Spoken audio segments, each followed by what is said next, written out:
All right, news from Kerala now. The cracking a murder case involving Cyanide murder, Kerala serial murder. This is Kerala's cyanide murders case, which is getting only further murkier as investigations proceed. You're about to witness the case of Jolly Joseph. ये case शुरू होता है केरला के कूड़ाथाई गांव से, जहां पे पुनट्टम family के टॉम थॉमस, उनकी बीवी अनम्मा थॉमस और उनके 3 बच्चे रॉय, रोजो और रेंजी एक बहुत खूबसूरत जिंदगी बसर कर रहे हैं। इसी दौरान अपने मामा मैथ्यू मचाडियाल की पार्टी में रॉय की मुलाकात उनके साले की बेटी से होती है, यानी कि जॉली जोसेफ। ये इस कहानी की मेन कैरेक्टर है, जो आपको आगे जाके पता चलेगा। जॉली जोसेफ और रॉय को पहली मुलाकात में एक दूसरे से प्यार हो जाता है, लेकिन क्योंकि जॉली एक किसान की बेटी होती है तो टॉम थॉमस इनकी शादी से एग्री नहीं करते। लेकिन रॉय अपने बाप को ये कह के कन्विंस करता है कि जॉली एक बहुत ही एजुकेटेड लड़की है और सभी घर वालों का बहुत अच्छे से ध्यान रखेगी। ये सुनकर टॉम थॉमस एग्री कर जाते हैं और 1997 में रॉय और जॉली की शादी हो जाती है। शादी के बाद जॉली घर वालों का बहुत अच्छी तरीके से ख्याल रखती है और बहुत जल्दी थॉमस फैमिली में अपनी जगह बना लेती है। ये देख के उसकी सास अनम्मा थॉमस का ये कहना था कि जॉली को बाहर निकल के जॉब करनी चाहिए और अपनी एजुकेशन को इस तरह ज़ाया नहीं करना चाहिए, लेकिन जॉली इस बात पे एग्री नहीं। लेकिन जॉली को घर पे रह के घर के काम संभालना ज़्यादा अच्छा लगता था और ये सास और बहू के बीच में एक बहुत बड़ा डिसएग्रीमेंट बन गई थी। साल था 2002, सभी घर वाले एक फैमिली फंक्शन में बिजी थे कि अचानक रेंजी की आवाज़ आती है कि अनम्मा की तबीयत खराब हो गई है। सभी घर वाले हॉस्पिटल लेके भागते हैं और हॉस्पिटल ले जाने के 5 मिनट के बाद अनम्मा की डेथ हो जाती है। डॉक्टर ने डेथ का कॉज हेरिडेटरी स्ट्रोक बताया, पर इस बात पे घर वालों को ज्यादा ताज्जुब भी नहीं हुआ क्योंकि अनम्मा को और भी हेल्थ रिलेटेड इश्यूज थे। अनम्मा की डेथ के बाद जॉली बहुत अच्छे से घर के मामलात को संभाल लेती है और किसी को अनम्मा की कमी महसूस नहीं होने देती। और कुछ टाइम के बाद जॉली को कैलिकट के NIT में 40,000 पर मंथ पे as a guest lecturer job मिल जाती है। ये सुन के सभी घर वाले बहुत खुश होते हैं और NIT जैसे रेप्यूटेड इंस्टीट्यूट का पार्ट होना वैसे ही जॉली के लिए एक बहुत बड़ी बात थी। जॉली को कैलिकट के NIT में जॉब मिल जाती है 40,000 per month as a guest lecturer. ये सुन के घर में उसकी तारीफ और भी बढ़ जाती है और इसी दौरान MS मैथ्यू, जो कि अनम्मा का भतीजा था, उसका घर में बहुत ज्यादा आना जाना था और जॉली के साथ नजदीकियां भी बढ़ रही। टॉम थॉमस ने इस बात को नोट किया और जॉली को MS मैथ्यू से मिलने से भी मना किया। अनम्मा की मौत को अब 6 साल बीत चुके थे और साल था 2008। टॉम थॉमस हर शाम को एनर्जी के लिए कुछ कैप्सूल्स लेते थे जो कि जॉली उन्हें दिया करती। उस शाम को भी जॉली ने उसी तरह कैप्सूल दिए, लेकिन कैप्सूल कंज्यूम करने के कुछ टाइम के बाद टॉम थॉमस की तबीयत बहुत ज्यादा खराब हो गई, जिसम में एक अजीब सी घबराहट और सांस फूल जाना। ये देखते हुए जॉली ने पड़ोसियों की मदद से जल्द हॉस्पिटल पहुंचाया, लेकिन हॉस्पिटल पहुंचने की कुछ देर बाद ही टॉम थॉमस की भी डेथ हो गई। यहाँ पे डॉक्टर ने एक दफा फिर वही रीजन दिया जो अनम्मा की डेथ के टाइम पे दिया था, हार्ट स्ट्रोक। अब इसमें कितनी सच्चाई थी ये तो ऑटोप्सी की रिपोर्ट से ही पता चलता, लेकिन ऑटोप्सी तो कभी हुई ही नहीं।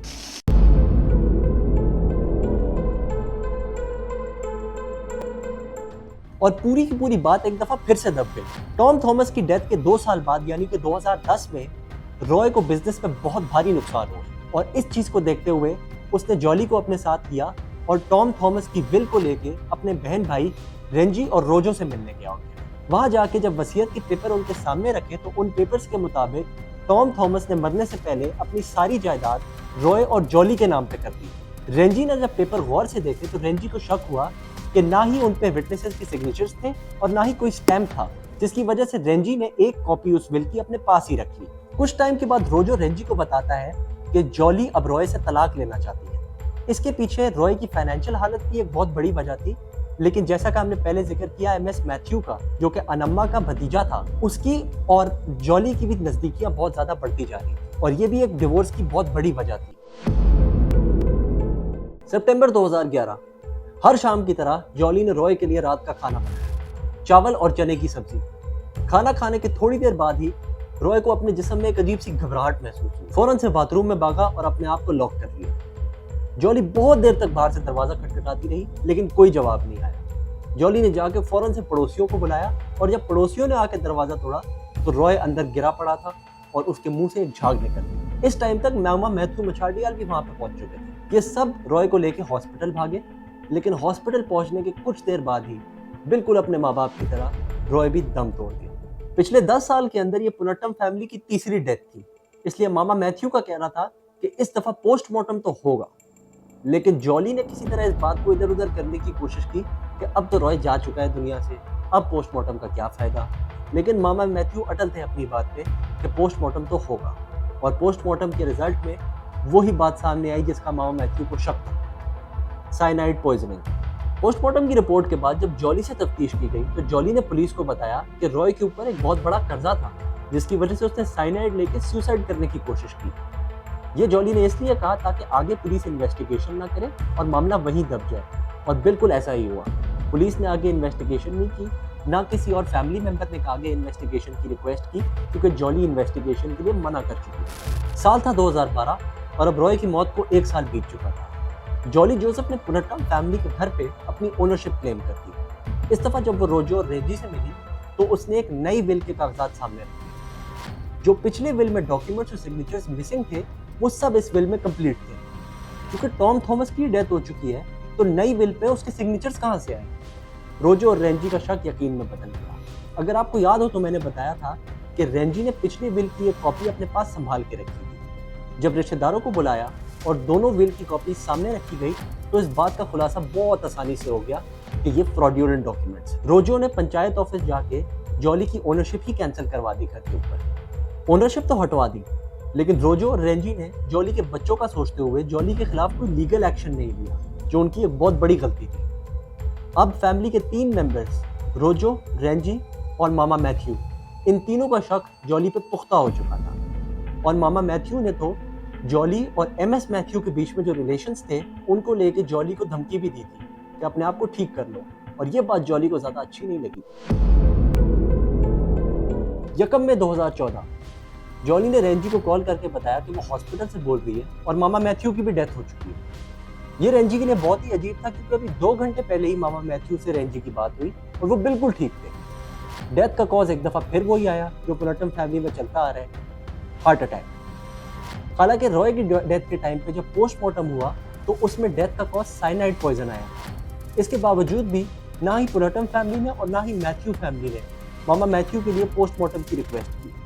हालांकि ये बात जानते हुए कि उस टाइम पे जॉली बिल्कुल ही अकेली थी मामा मैथ्यू के साथ, और सबको कॉल करके भी जॉली ने ही बताया कि मामा मैथ्यू की डेथ हो चुकी है। मामा मैथ्यू की डेथ के कुछ टाइम बाद उसी साल जॉली का एक और आदमी के साथ अफेयर शुरू हो जाता है। ये आदमी और कोई नहीं बल्कि रॉय का चचेरा भाई शाजू था। शाजू पहले से शादीशुदा था, इसकी बीवी का नाम सेली था और इसके 2 बच्चे भी थे, एबेल और एल्फाइन। एक दिन एक फैमिली फंक्शन में शाजू की बेटी एल्फाइन की तबीयत अचानक खराब हो गई, जैसे सांस उखड़ रहा हो।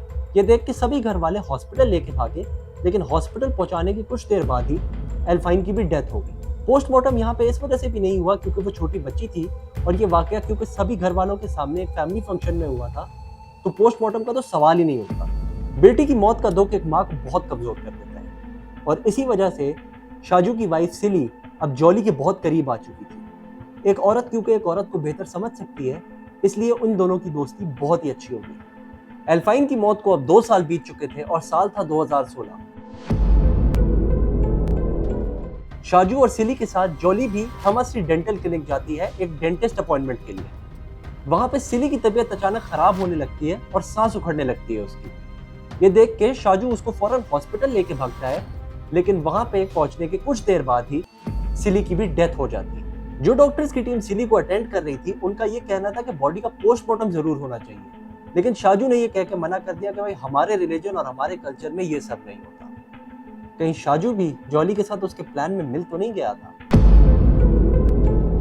कुछ रिपोर्ट्स के मुताबिक जॉली ने सिली को वही एनर्जी कैप्सूल्स दिए थे जो अपने ससुर टॉम थॉमस को दिया करती थी, लेकिन इन कैप्सूल्स में उसने पहले ही साइनाइड मिला दिया था। अपने आप को मजीद कवर अप करने के लिए सिली के फ्यूनरल के सारे अरेंजमेंट्स जॉली ही देख रही थी, लेकिन रेंजी को तो जॉली पे मामा मैथ्यू की डेथ के टाइम से शक था। लेकिन इतने बड़े क्लेम को प्रूव करने के लिए रेंजी के पास कोई भी एविडेंस नहीं था। सिली की डेथ के 1 साल के अंदर जब जॉली और शाजू ने शादी कर ली तो इससे रेंजी का शक यकीन में बदल चुका था। इस शादी ने रेंजी को एक बहुत गहरी सोच में डाल दिया था, जिस वजह से उसने अपने भाई रोजो से रॉय की पोस्टमार्टम रिपोर्ट मांगी। उस पोस्टमार्टम रिपोर्ट में रॉय की डेथ का टाइम था रात के 11:20 और उस टाइम पे उसके पेट में चावल और चने की सब्जी, वो खाना जो आखिरी बार उसने खाया था, जो जॉली ने उसको दिया था। लेकिन जॉली ने रेंजी को बताया था कि डेथ से पहले रॉय ने कुछ भी नहीं खाया था। इससे ये बात तो साफ थी कि जॉली ने रेंजी से झूठ बोला था।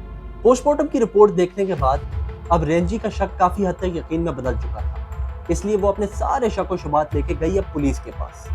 पुलिस ने पूरे मामले को सुनने के बाद 10 लोगों की एक टीम बनाई और सबसे पहले वहां गए जहां पे जॉली काम किया करती थी, NIT कैलीकट। वहां जाके जब पुलिस ने इन्वेस्टिगेशन की तो पता चला कि NIT कैलीकट में जॉली नाम की कोई लड़की काम नहीं करती थी। नौकरी वाली बात झूठ निकलने के बाद पुलिस अब मजीद इन्वेस्टिगेशन में इन्वॉल्व हुई। जब और ज्यादा इन्वेस्टिगेट किया तो पता चला कि जॉली की सारी डिग्रियां और सर्टिफिकेट फेक थे और वो दरअसल सिर्फ एक 12th पास लड़की थी। अपने आप को फंसता देख इस केस के अंदर जॉली ने रेंजी को धमकी देने की कोशिश की, लेकिन रेंजी अपनी बात पे अटल थी। रेंजी ने अब अपने भाई रोजो को भी साथ मिला लिया था और पुलिस अपनी इन्वेस्टिगेशन में आगे बढ़ती जा रही थी और आखिरकार पुलिस को सारी कब्रें खोदने की परमिशन भी मिल गई। इससे पूरा खानदान रेंजी और रोजो के खिलाफ हो गया क्योंकि उनके रिलीजन में तो ये सब होता ही नहीं था। लेकिन रेंजी और रोजो ने हिम्मत नहीं हारी और पुलिस के साथ इन्वेस्टिगेशन में आगे बढ़ती रही। अब एक और मसला ये भी था कि क्योंकि सारे मेंबर्स की डेथ को अब काफी साल बीत चुके थे तो केमिकल एनालिसिस के अंदर साइनाइड के ट्रेसेस आएंगे या नहीं आएंगे इसकी कोई श्योरिटी नहीं थी। उसके बावजूद भी ये लोग इन्वेस्टिगेशन के साथ आगे बढ़े। बाकी की किसी बॉडीज में साइनाइड के ट्रेसेस नहीं मिले, लेकिन रॉय और सिली की बॉडी में साइनाइड के ट्रेसेस पाए गए। अगर आपको याद हो तो रॉय की पोस्टमार्टम रिपोर्ट में भी साइनाइड पॉइजनिंग आया था डेथ का कॉज, लेकिन उस टाइम पे तो जॉली ने बहुत आसानी से मामले को दबा दिया था कि इसके ऊपर तो कर्जा है और ये तो सुसाइड कमिट करने की कोशिश की। लेकिन इस दफा कब्रें खोदने के बाद इस बात को दबाना जॉली के लिए इतना आसान नहीं।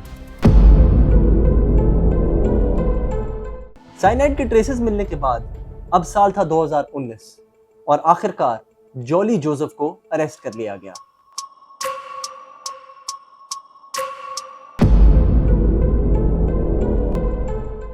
इसके घर से साइनाइड की बोतल भी बरामद हुई और जॉली और MS मैथ्यू के ताल्लुक का खुलासा भी हो गया क्योंकि ये साइनाइड जहर MS मैथ्यू ही जॉली को प्रोवाइड करता। शाजू जॉली के डिफेंस में आगे आया और जॉली के दोनों बच्चों को रेंजी ने अब अडॉप्ट कर लिया।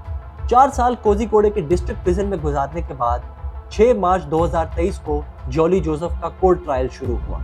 इस ट्रायल में उसके ऊपर 6 मर्डर केसेस और 263 गवाह थे जॉली के खिलाफ। जॉली ने अपनी बेल की एप्लीकेशन भी डाली क्रिमिनल प्रोसीजर कोड CRPC के सेक्शन 439 के अंडर, जो कि किसी भी अक्यूज्ड को अलाउ करता है अपनी बेल के लिए अप्लाई करना। जॉली की बेल एप्लीकेशन का लिंक डिस्क्रिप्शन में दे दिया है, अगर आप चाहें तो देख सकते हैं।